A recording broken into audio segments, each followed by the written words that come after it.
Hey, my name is Josh McWilliams, and welcome back to the Boys Soccer Power Rankings. You obviously know and you saw our print edition. Like I said, in the Girls Soccer Power Rankings, not a lot has changed, so it makes it really tough to really do an evaluation of teams. I'm going to just start out here early. We're going to talk a little bit about some of those teams. At number 5, I'm going to kind of cheat. It's really difficult, like I said, without having to actually see teams go head-to-head against each other to evaluate them. At number 5, I'm going to put Norwayne, Smithville, and Orrville in a tie. I know it's kind of a cheapful way to do it. I hate ties. I think they're absolutely trash. I think they're the worst thing possible. But I'm going to use it this time. So that's going to be my get-out-of-jail-free card, I guess. Smithville, you know, underneath the guidance of Coach Zamora, this is a team that, you know, they have a lot of question marks in terms of what they can do this year. But they're very, very, very good. Obviously, they return Logan Smith, who I feel is the best returning goalkeeper in the area.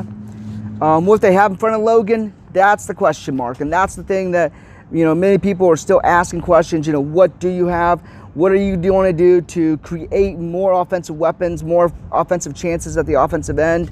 And that was something that Smithville struggled with a year ago. And so, I mean, this year, you know, obviously they have the tough loss to Worcester, a game that Worcester really outshot them pretty badly. I mean, Worcester really took it to them.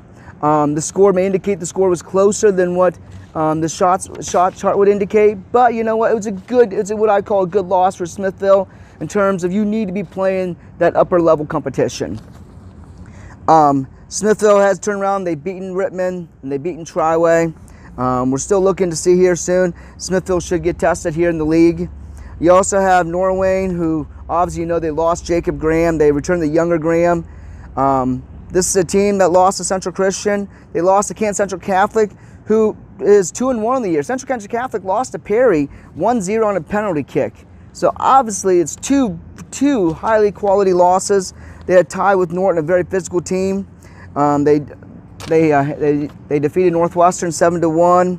They do have a huge upcoming test on Wednesday on the 9th, and they go to Orrville, which Orrville's the other team here. And the reason I put Orrville here, they're tied among the top 5. I was really impressed with them. I think the toughest thing for Orrville is they play in a pack, which since Triway has graduated, the huge immense class with Falkenberg and all them, obviously, you know, the big one of them are rebuilding that program. And so, I mean, they've kind of taken a step back here a little bit. And I think the PAC is really, as a conference, and if you're being honest, the PAC has taken a step back. So it makes it tough to evaluate Orrville based on that. I mean, CVCA, you can talk about them, but really everyone knows that's just a JV team they send in the PAC. So it makes it tough to evaluate. But Orrville will be playing Norwayne. That gives us a little bit better evaluation. When they played Waynedale, I was there for that game. I was really, really impressed. You know, I think the kid that really stood out to me was Jonathan Sanchez. Very aggressive in the offensive third. The Red Riders' ability to put together combinations, I thought it was really, really good. It's going to be key when they play better competition. Obviously, Coach Will Armentrout has an idea. He's got a mission. He's got a strategy, and the players are working to adapt to that. You know, he's got Denison Lopez, obviously, he's got 8 goals, 4 assists. Ryan Armentrout, 6 goals, 3 assists. They've got wins against Manchester, Barberton, Waynedale, CVCA. They've outscored them 18-2.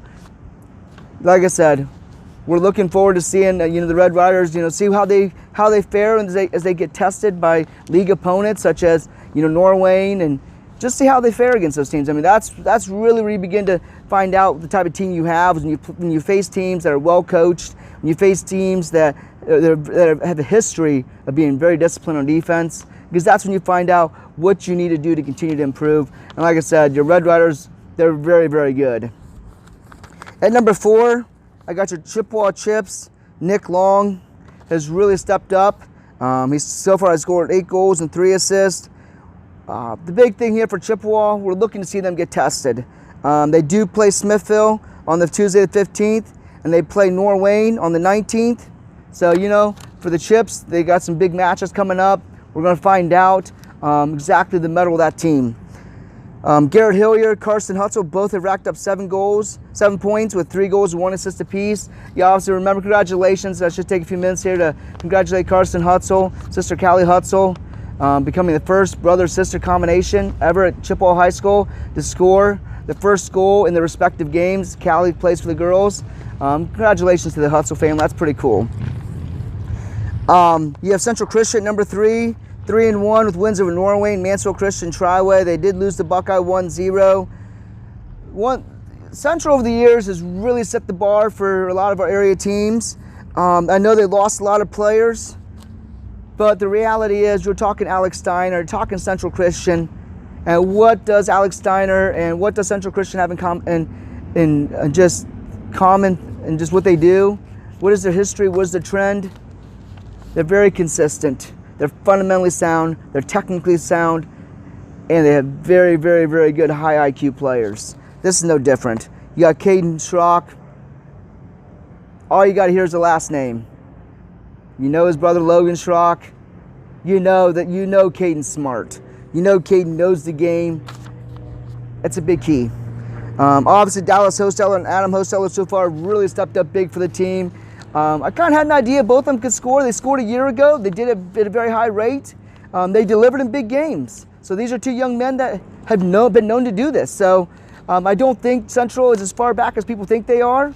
Obviously, I know if you were to ask Alex Steiner would probably tell you, we're nowhere near where we need to be. And you know what though? Also, if you've interviewed Alex over the years, you know that Alex says the exact same thing every time. We're building to get better. And that's, for Alex, the focus has always been the end product. You can lose in the regular season, but the goal is you're trying to build and continue to learn and build.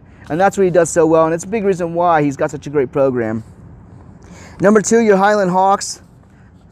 Again, another team that lost some incredibly talented players from a year ago. Taylor Mullet comes to mind, incredible young man. The Hawks are obviously going to looking to reload this fall. Again, Scott Boddicker is another coach much like Alex, and the fact that I could take Scott Boddicker's quotes every year and I could put them in again. He's going to tell you one thing: we lost a lot of talent, we got a lot of underclassmen, we don't know how they're going to fare. Okay, so Scott, basically in the way you just said, your team's going to reload. And that's exactly what they've done this year. Obviously, Casey Lowe leading the way with 3 goals, 1 assist. J.J. Miller, Kaylin Howe, both playing really well, 4 points. Your Hawks will be playing on Saturday 12th. They'll be hosting Smithville. That should be a very, very good matchup if you're looking for a good game to go to. At number 1, you have your Worcester Generals underneath the guides of J.P. Lytle. I'm looking forward to seeing them play this afternoon or this evening. Your Generals are just, they're so talented. Obviously, J.P. Lytle, being a D1 program, has a gluttony of talent. You don't have to look too far to find an offensive threat in one Nate Monastra. Let's just put it this way. There's one thing Nate Monastra does not lack, and that's confidence.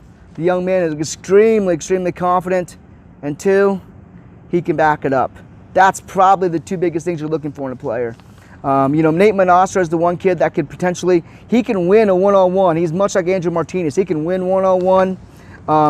You think about Keegan Brown, you think about all those other great players in Worcester's past, Joe Stoll and them. This is a kid that can win one-on-one battles. He can create, and he can put Worcester in a position to win in key games. And that's what Nate Monastra brings to the team. And so far this year, he's not disappointed. He's got the finishing touch. He's finished in a couple games, in almost every game this year for him. Jaden Boucher coming back off an injury, playing extremely well. They have Brendan French. I mean, this is a team that's really, really, really seeming to come together. No surprise here. They obviously have wins over top of, they beat Smithville. They did take a loss to Medina, but Medina is extremely good. They also will be playing on Thursday the 17th. They'll be playing at Central Christian. It's always great to see Worcester, Highland, Central Christian playing each other, the top 3 teams in the area. Kind of gives us a better evaluation of them. And it's always fun to see 3 extremely